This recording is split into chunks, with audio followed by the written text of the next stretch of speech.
Welcome to Hollywood history through the eyes of Vinewood, where I risk brain cells so you don't have to. Here, the stories are real, but the landmarks, well, they're slightly stolen. I'll be your tour guide, Britni Leigh, historian, part-time stunt driver, and full-time witness to the madness of the stars. From the Walk of Fame to the Walk of Shame, buckle up. It's about to get historically inappropriate.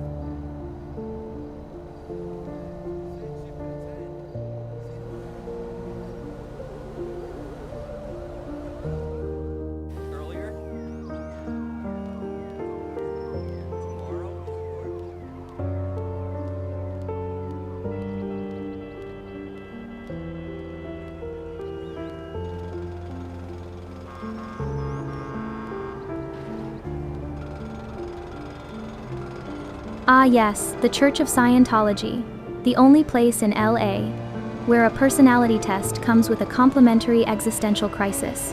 Tom Cruise may have jumped on Oprah's couch, but these guys, they built an empire on it. If you ever wondered what happens when Hollywood mixes faith and fame, it's this, a tax-exempt thriller.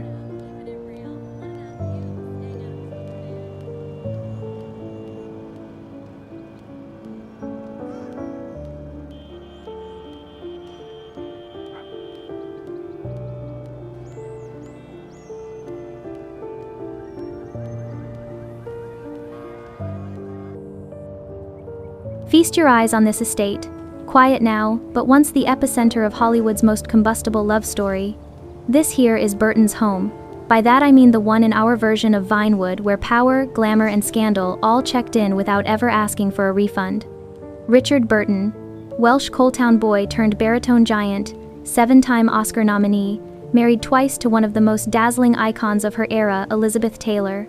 Their house wasn't just bricks and wine bottles, it was myth in residence. They say behind these walls you'd hear laughter, midnight arguments, champagne corks, and the occasional roar. I earned this. Bedrooms filled with jewels, libraries stacked with Shakespeare, and enough scotch to make even a Highlander nervous. Today, the mansion still stands as witness to ambition that outdanced good sense, to love that burned too bright, and to ghosts that prefer sipping brandy on the balcony. So if you wander through these halls, look beyond the facade. Because what this home really houses isn't just history, it houses the echoes of two people who lived loud, loved harder, and left us with legends.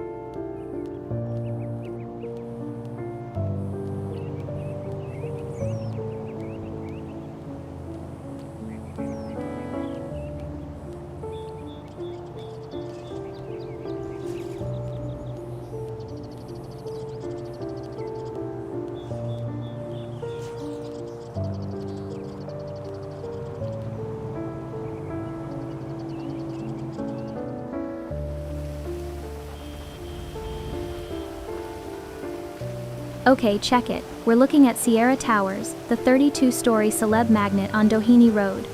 Built in 1965 by architect Jack A. Charney, this bad boy looms more than 15 floors above anything with a rooftop in a 2-mile radius. Back in the day, it was rental flats. Then in the 70s, it flipped to full-on luxe condos. Celebs live here like they're in their own private skyline. We're talking Cher, Sandra Bullock, Katy Perry, people who need a good view, a thicker wallet, and fewer nosy neighbors. So the next time you're rolling through Vinewood, or West Hollywood, if you're keeping it real, glance up at those floor-to-ceiling windows. That's not just architecture, it's ambition in concrete and glass, with a side of paparazzi spinach.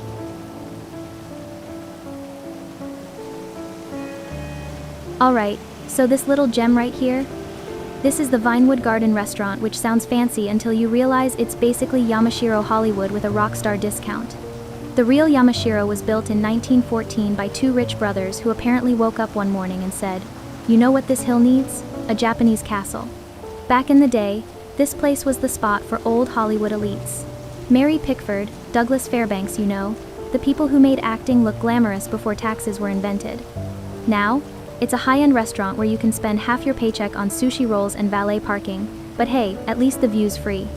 Rockstar copied it for Los Santos, because nothing says authentic city life like a centuries-old samurai palace next to a billboard that reads, "Smell like a bitch."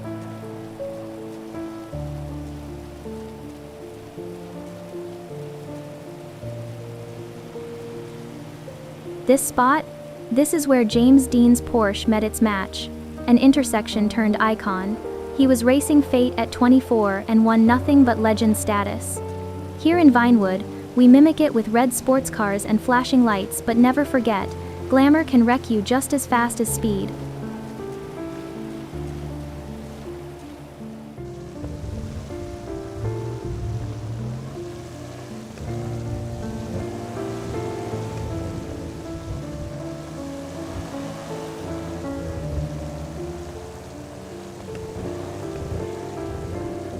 Mulholland Drive, the spine of the Hollywood Hills, where the city spreads out below like a glittering cheat code.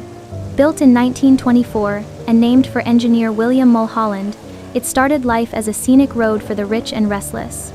From the ridges of the Santa Monica Mountains to the palm-lined vistas of Los Angeles, it's been the backdrop of dreams, films, and the occasional crash, literal and metaphorical.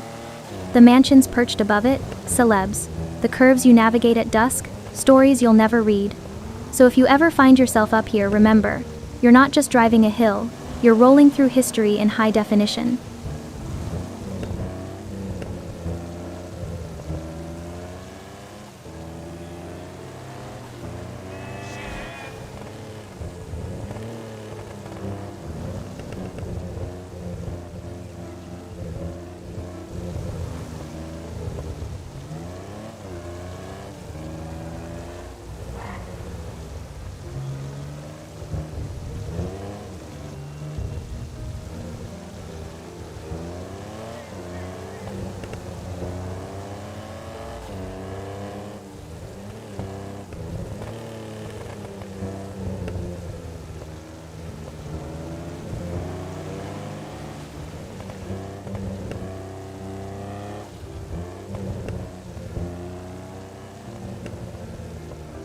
I drove the whole stretch once, from the Hollywood Bowl overlook to the winding canyons that drop into the valley. Every curve feels like it's hiding something: history, scandal, or someone's midnight drive home from a party that went too far. Jack Nicholson has lived up here for decades. So did Marlon Brando, Warren Beatty, and even Bruce Willis. Lennon crashed at a house here for a while. These hills have seen every kind of fame: the glamorous, the wild, and the broken. David Lynch made it immortal in Mulholland Drive, but the truth is, it was already a mystery long before the movie. At night, you can still feel the ghosts of old Hollywood cruising through the fog, chasing fame, or maybe just running from it. So if you ever find yourself up here, remember, you're not just driving a road, you're tracing the fault line between dream and reality.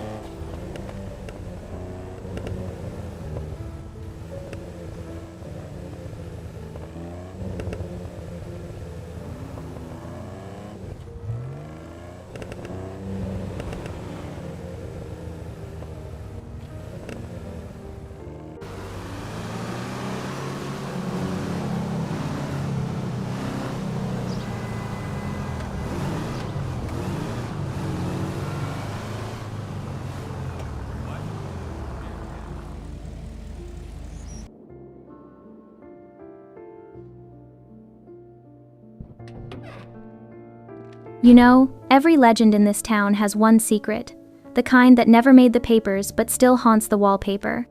They say the Beverly Hills Hotel had tunnels beneath it, built so the stars could sneak in without being seen, or sneak out without being caught. At Chateau Marmont, whispers said the walls remembered every scandal but never judged. That's Hollywood hospitality for you. I think I will cut out my girlfriend's lengua. Really? Down on Sunset, the Whiskey A Go-Go turned broken hearts into hit songs and hangovers into record deals.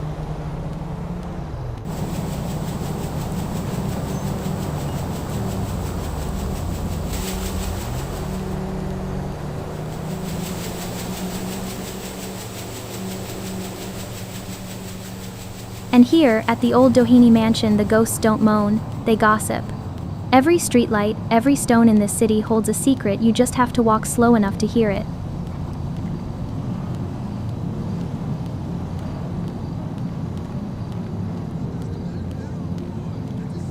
And that wraps another tour through fame, fortune, and very poor life choices. Remember, behind every Hollywood legend is a scandal they hoped would stay buried, and I'm just here digging it back up. I'm Britni Leigh. Thanks for cruising through Vinewood's version of history. Same drama, fewer lawsuits. See you next time and thanks for playing along.